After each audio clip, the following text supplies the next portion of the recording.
Ito na mga kabrad ngayon yung ating na-finish na natin, yung na-grout na natin yung tiles natin na kahapon na pinakita ko sa video na okay na, na-grout na natin. Tapos yung ating cabinet, may pinto na rin. Yan, kompleto na. Linis-linis na lang mga kabrad.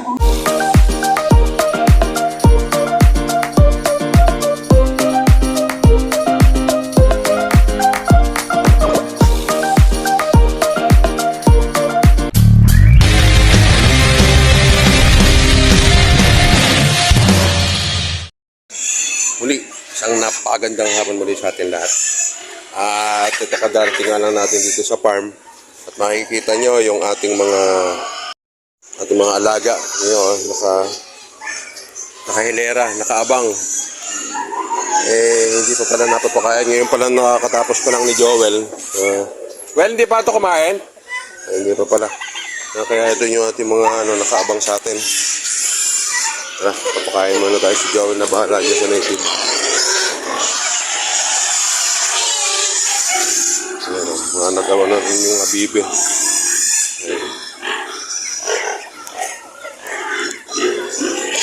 Ito, susunuran. Teka lang, wait lang. Tumili tayo ng page ngayon mga kabrad.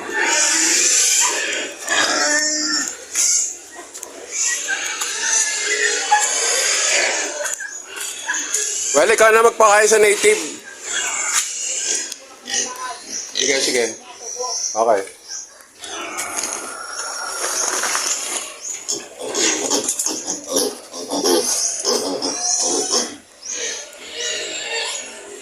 Ito na mga kabrad yung ating bagong awat na biig na native yan.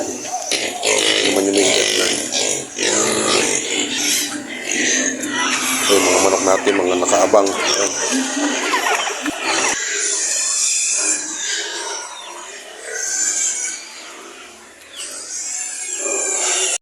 Yung mga baboy natin na puti, galit na.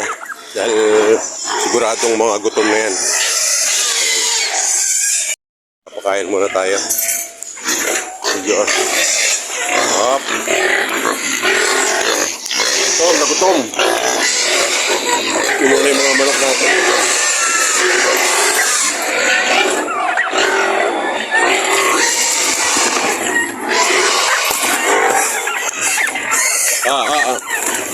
Yan.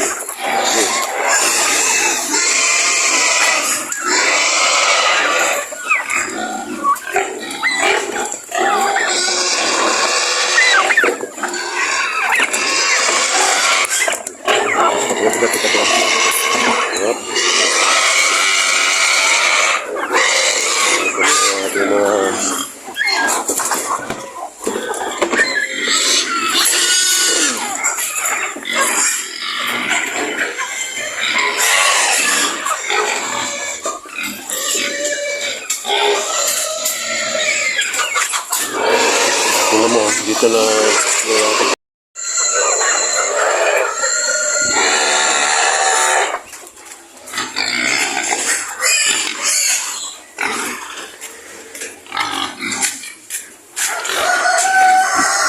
kaya medyo na-late na magpakain dito si Joey kasi merong ginagawa doon sa harap.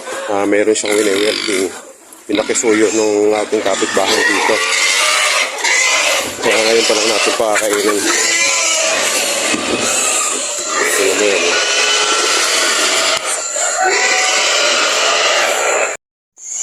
Ito, magkasama na uli yung So ayan, napakain na natin yung ating mga alaga. At gawin na lang bahala dun sa mga native. So mga kabrad, laki na ito, laki, di ba? Kaya tama nga yung napanood ko rin sa dapat talaga sa pagkain, talagang sagana sila sa pagkain, hindi natuto yan. Kaya naka-free range sila para pagkatapos silang kumain, kamukha nito tapos na silang kumain, mamaya ikot-ikot pa sila para makakain ng mga damo-damo naman. Kaya mabigat yung timbang ng ating mga alaga. Ito kamukha nitong ating babae nito. Bigat.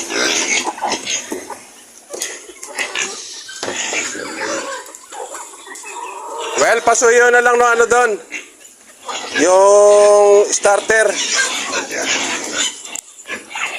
Kasi kanina bumili tayo ng starter. Ha? Wala na. Tapos ka na ron? Meron pa? So ayan, kaya medyo hapon na nakapagpakain dahil tinapos na pala ni Joel yung ginagawa niya doon sa harap. Basta yan, diba?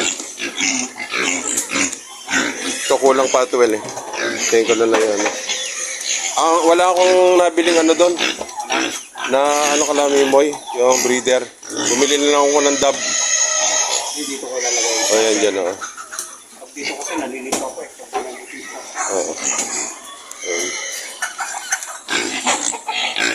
So, alam mo mga brad, oh, napakalaki na ng ating gagawing inahin na native.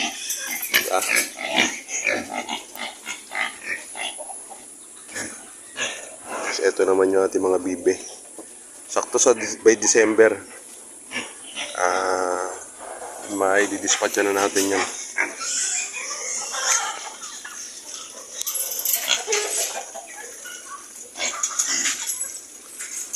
So, yung kanina nga, pagkagaling natin doon sa trabaho, bumili lang tayo saglit ng pigs. Dahil ang pigs namin dito, yung isang sakong starter at isang sakong breeder, sakto yun sa 3 days and a half. Kaya tuwing katong araw, bumibili tayo ng pigs. Kaya kailangan gayak yung budget natin pagdating ng Sabado kasi kung Sabado ang bayad ng ating pigs dun sa ating pinagkukuhaan.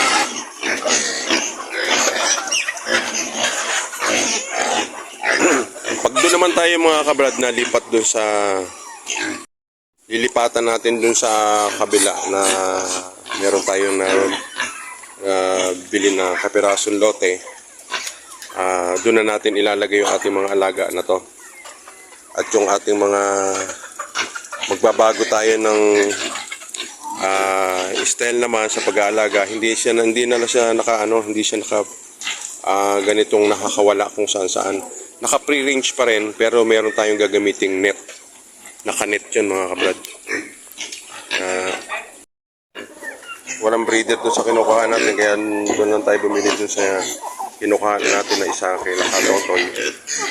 So, yung dab naman to. Ito lang.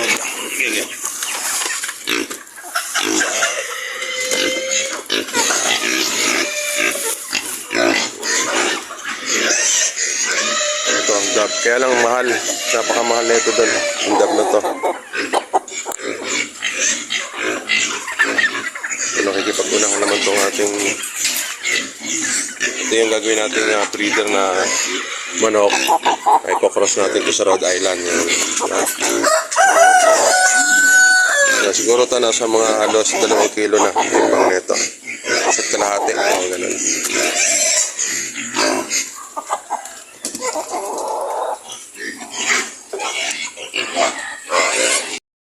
Ito naman, para naman doon sa ating native naman yung ni Joel.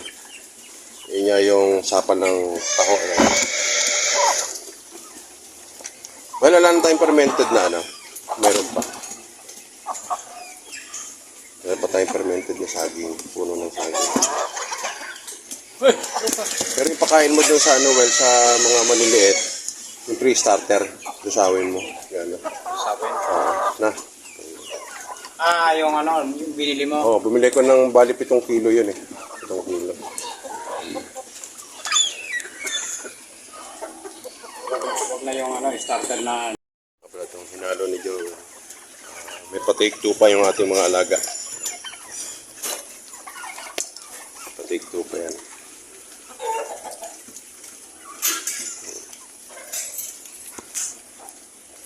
Dito na, Well. Dito mo, Well. Yung sa bibe. Dito sa kabila. Dito, oh. Dito ko sila inanuhan eh. Ayan pala.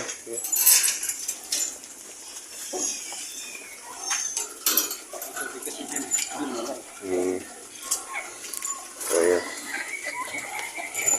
Ayan mga kabrad, muli isang tagumpay na maghapon na naman po tayo dahil okay na naman ang trabaho natin sa maghapon.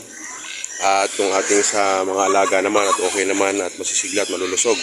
Kaya lang ngayon mga ambon, maulan niya yung hapon.